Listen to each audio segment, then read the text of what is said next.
Greetings, YouTube. Today I'm going to talk about axes, specifically this axe, which is, to the best of my knowledge, designed specifically as an airplane breaching tool, never intended for anything else. The kind of thing that you would find on board a plane for the purposes of getting out of said plane in case of an emergency. Um, and I picked this up at a flea market. I think I paid 15 bucks for it. And it has seen some use, man. It's got some wear on here. I have done nothing to change that fact. I have not sharpened this thing at all. It is dull as toast. I have no idea what kind of an edge this thing came with, and I don't know if it was ever intended to be really sharp or not. But I can tell you right now, in the shape it is right now, it is. And I mean this is rounded. This is literally duller than some of my butter knives in my kitchen. Has this nice back spike, which has also seen some use because there's actually a chip missing right down here. Though it does have, it's hard to tell on this particular one. I think the tip is missing, but there may have been a little bit of texture there at one time. It's very difficult to tell what is texturing and what is damage. But there definitely is damage on this thing. So somebody abused the heck out of this thing. It has a serial number on one side, which if I can read this thing, it's very difficult to read. 4203831, I think is what it is. And on the other side it says test for 1000 volts. So this is designed to uh, make sure that you're not, if you have to cut through something that is electrical, as long as you are holding this bit, you should be safe. It's not a light tool. This is 1.2 kilos. So that's a fairly hefty little package right here. Most hatchets don't weigh that much. And it is uh, it is a full tang. This comes all the way down, and you can feel it when you pick it up. You can definitely feel it. It's got a nice swell here, so if you have to get down here swinging, it's quite comfortable. And if you need to choke up like this, it is also quite comfortable.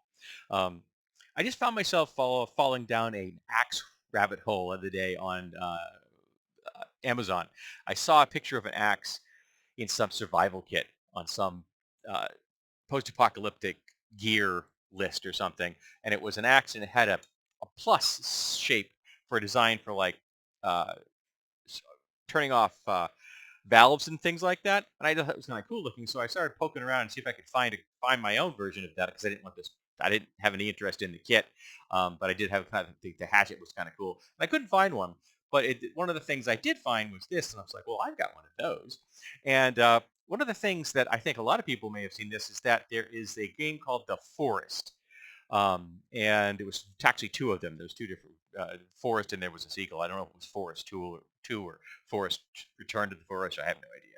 But I watched somebody play both versions of that, and I thought it was pretty cool. And one of the things you find on board your crashed plane is one of these. And I don't think people who saw the game realized just how hefty this thing is. You are going to be doing some serious damage. And as long as you have an edge on this, this wouldn't be horrible at doing some light chopping. I wouldn't want to be cutting any trees down with this, but limbing things would be quite easy with this. This could be used as a survival tool without difficulty, and actually would be really good at opening coconuts. Boom. Um, but yeah, these are this is just a cool design. I thought it was cool from the very first time I ever saw one, which was long before I saw the game The Forest. But I saw where did I first see one of these? It may have just been in somebody discussing like a tool that they had seen on board a plane, and they thought it was unusual that they carried this thing. It was on a passenger plane, but a particular plane did carry one of these. I don't know if that is true since 9/11 or not, but at one time they would have a lot of planes would carry these, and I'm sure military planes still do. Um, they're not supposed to be as easily taken as a domestic plane is. But yeah, this is a cool axe. It's heavy. It's durable as hell. Designed to keep you safe from electrical shocks, so long as you're gripping this bit down here. Um, I mean, and it's got this thing's got. I wish that I knew the story behind this because there is wear and tear on this thing.